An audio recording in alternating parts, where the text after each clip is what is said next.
pagi adik-adik. Kali ini kita kembali lagi dalam sidang anak-anak online ya. Sebelum kita mulai sidang anak-anak kita, yuk kita berdoa terlebih dahulu. Oh Tuhan Yesus, oh Tuhan Yesus, terima kasih Tuhan atas kesempatan kali ini. Kami kembali datang pada Tuhan. Kami mau siapkan hati kami terbuka untuk Tuhan. Kami mau diisi oleh Tuhan melalui kami mendengarkan firman kali ini. Tuhan pimpin kami, amin. Nah adik-adik, puji Tuhan, kali ini kakak akan bercerita dengan judul Tuhanku memberi pengharapan. Kakak ulangi lagi, Tuhanku memberi pengharapan.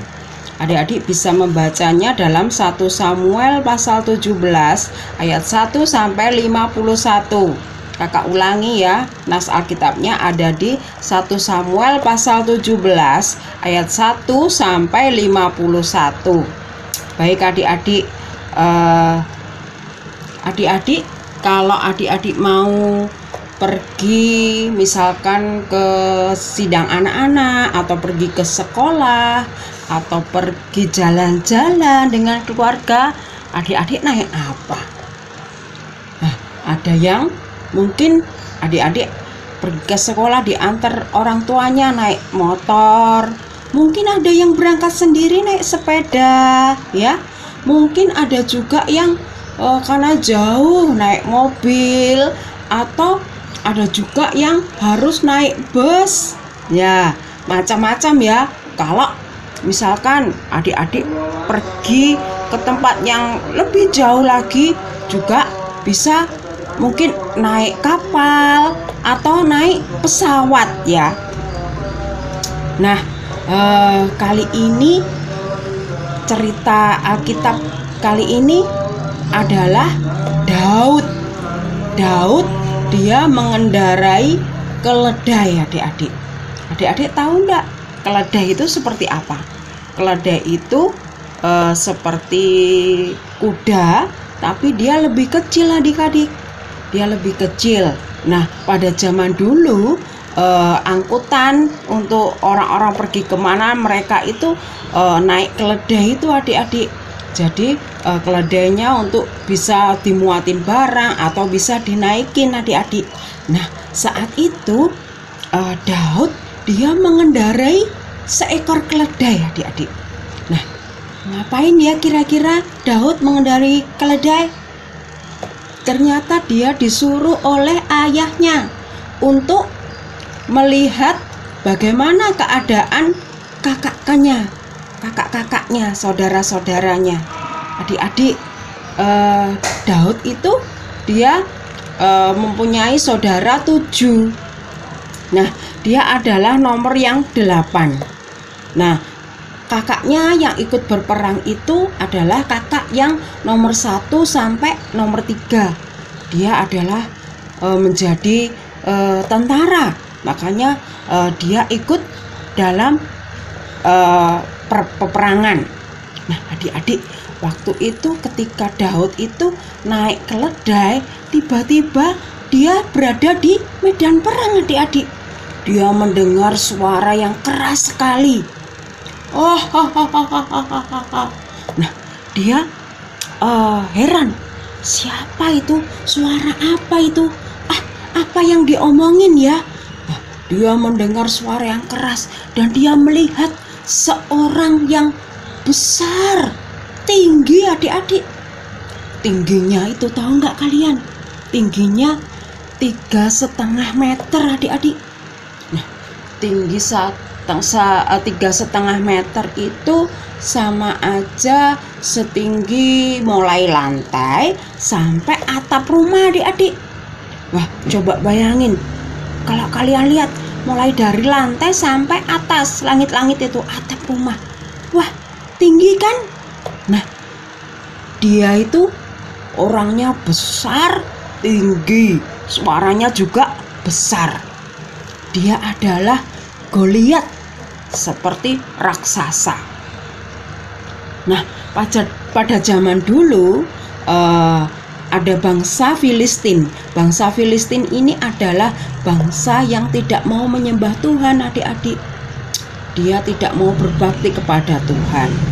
Goliat ini dia selalu mengejek dan menertawakan anak-anak Tuhan, adik-adik. Dia berserta tentara-tentara Filistin itu selalu menghina Tuhan. Dia menghina anak-anak Tuhan. Nah, dia mengolok-ngolok anak-anak Tuhan. Dia bilang, kalian itu kecil-kecil. Wah, mana bisa melawan aku ini yang besar. Hahaha. Dia bilang gitu. Mereka itu mengejek anak-anak Tuhan itu setiap hari, adik-adik. Pagi, siang, malam mereka itu selalu mengolok dan menghina anak-anak Tuhan. Selama berapa, adik-adik? 40 hari, adik-adik. Nah, 40 hari itu adalah waktu yang lama sekali, waktu yang panjang. Nah, seperti minggu lalu, kakak kan sudah berhitung stik es krim ini ya, berhitung mulai 1 sampai 40. Ya coba 40 itu seberapa banyaknya? 1, 2, 3, 4, 5, 6, 7, 8, 9 dan seterusnya sampai segini, adik-adik.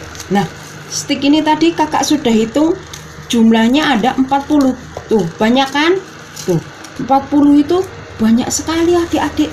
Nah, bangsa Filistin dan Goliat itu dia mengejek anak-anak Tuhan itu selama 40 hari, adik-adik. Setiap hari dia selalu mengolok-olok Tuhan. Wah, dia bilang selalu meremehkan anak-anak Tuhan. Terus bagaimana ya kira-kira?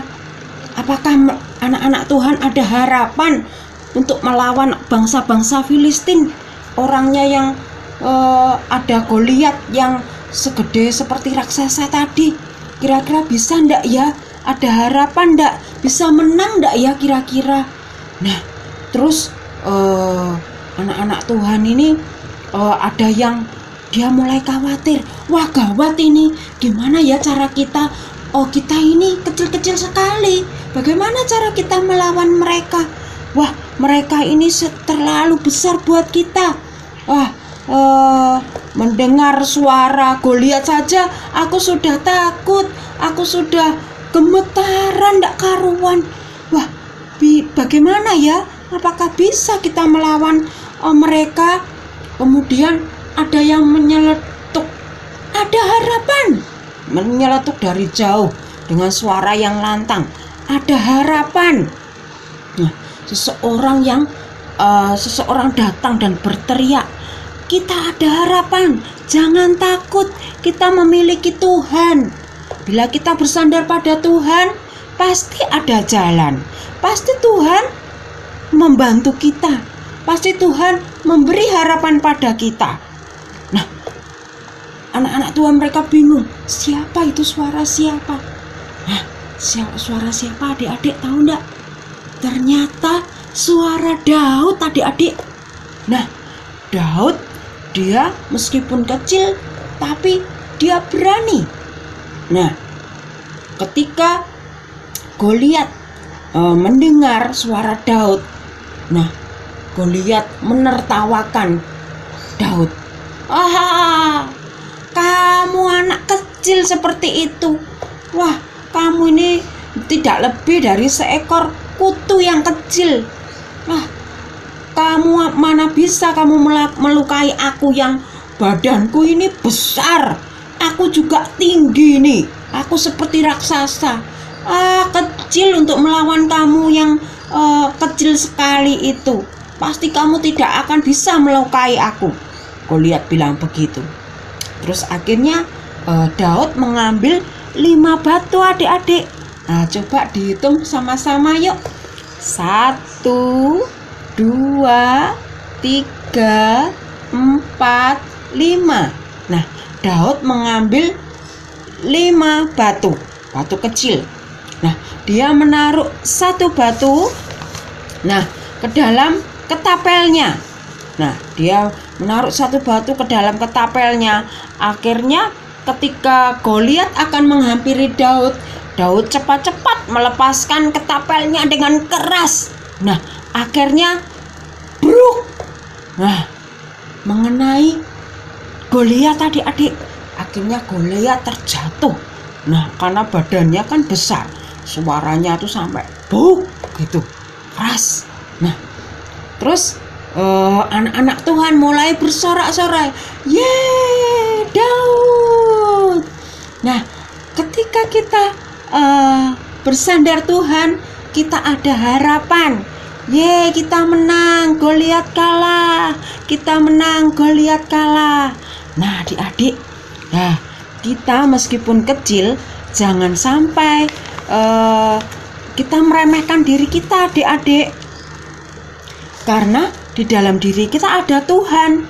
Dia senantiasa memberi pengharapan kepada kita. Makanya adik-adik jangan mudah putus asa. Misalkan tidak bisa melakukan sesuatu apa, itu jangan mudah menyerah. Jangan mudah putus asa. Karena di dalam diri kita ada Tuhan. Tuhan yang senantiasa memberi pengharapan pada kita. Untuk itu kita perlu senantiasa bersandar Tuhan. Nah, bagaimana cara kita bersandar Tuhan? Kita bisa berdoa pada Tuhan, senantiasa memanggil nama Tuhan. Itu adalah bersandar pada Tuhan. Nah, adik-adik, sampai di sini dulu cerita dari kakak. Sebelum kita akhiri, ada 1 ayat hafalan. Kita hafalkan sama-sama ya. Nah, ayat hafalan kali ini ada di Kisah Para Rasul pasal 24 ayat 15a. Kakak ulangi, Kisah Para Rasul pasal 24 ayat 15a. Bunyinya, "Aku menaruh pengharapan kepada Allah." Ulangi lagi ya, Kisah Para Rasul pasal 24 ayat 15a. "Aku menaruh pengharapan kepada Allah." Aku menaruh pengharapan kepada Allah. Nah, adik-adik, yuk sekarang kita berdoa. Kita bersandar kepada Tuhan kita Yesus Kristus yang menjadi satu-satunya pengharapan buat kita. Yuk kita lipat tangan kita berdoa pada Tuhan. Tuhan Yesus, terima kasih Tuhan, kami memiliki Engkau sebagai Allah kami. Oh, ketika kami bersandar kepadamu, sungguh di dalam kami ada harapan. Seringkali kami merasa takut, kami merasa kalut. Tuhan pimpin kami, Tuhan sertai kami, Tuhan memberikan pengharapan buat kami. Terima kasih Tuhan, kami memiliki Allah seperti Engkau yang bisa kami andalkan. Terima kasih Tuhan Yesus. Amin. Nah, sampai di sini dulu cerita dari kakak. Tuhan Yesus memberkati. Langsung